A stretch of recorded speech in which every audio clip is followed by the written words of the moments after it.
What is up, heroes? Welcome to Athletic Assault. Today we are going to be comparing the similarities and the differences of Henry Cavill's and The Rock's workouts from 2019.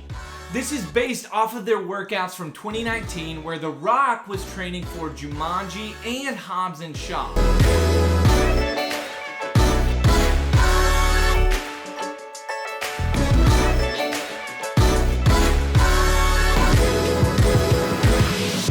Henry Cavill, however, was training for The Witcher Season 1. What's super interesting to start with is that they both had the same trainer.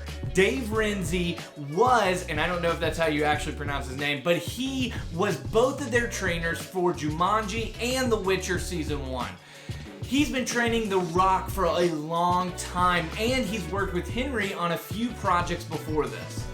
The most interesting thing about this whole video is that Dave Renzi made some cash money last year training two of Hollywood's finest.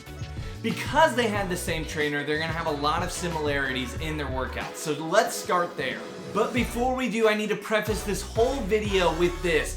Both of these actors had a firm foundation for fitness. They weren't just going from couch to hunk in 12 weeks.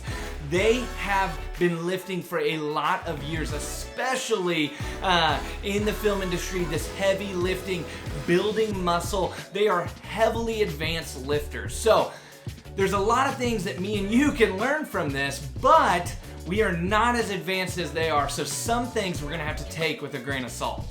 Okay, now on to the similarities. Both The Rock and Henry Cavill were training while they were filming, so they used something called pre-fatiguing. That's just a made-up fitness phrase.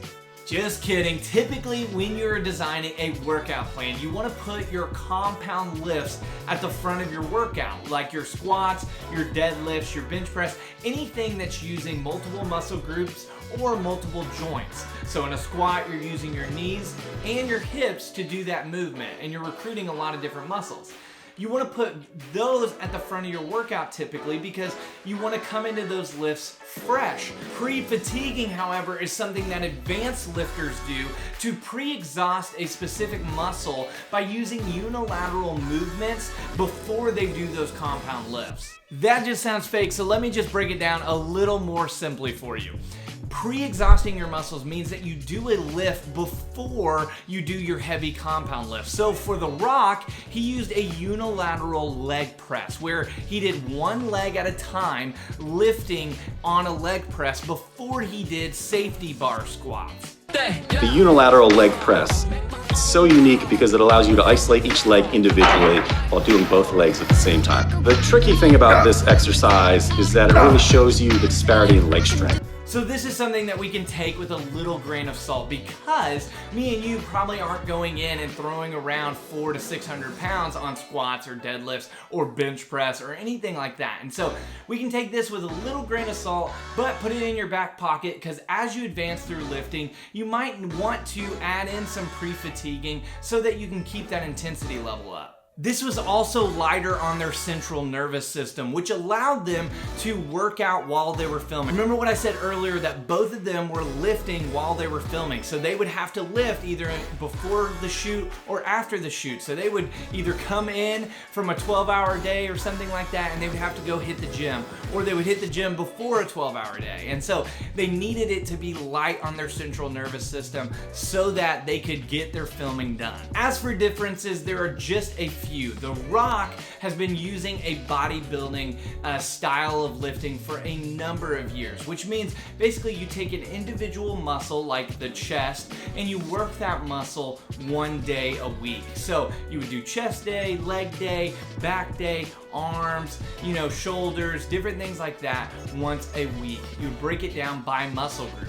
Henry Cavill did a variety of different things because for him, he was training for The Witcher, which involved him using a sword a lot, and so he had to integrate a lot of different movements into his workouts. What can we learn from these two? One is that intensity was a key for them.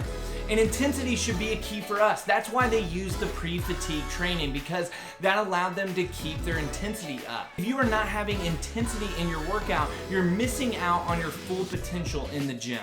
The Rock said that effort is a daily anchor for him because it's the only thing that he can control. I love this because that's something that me and you can control as well. We can put in the effort in the gym, we can put in the effort on attacking our dreams. He also said, get in the gym, set a goal, take action, and that's how you'll build some momentum.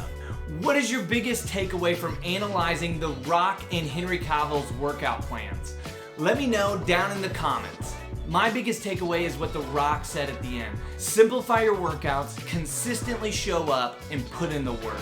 Heroes, if you are looking for a workout plan that will work for you, go ahead and click the link in the description below.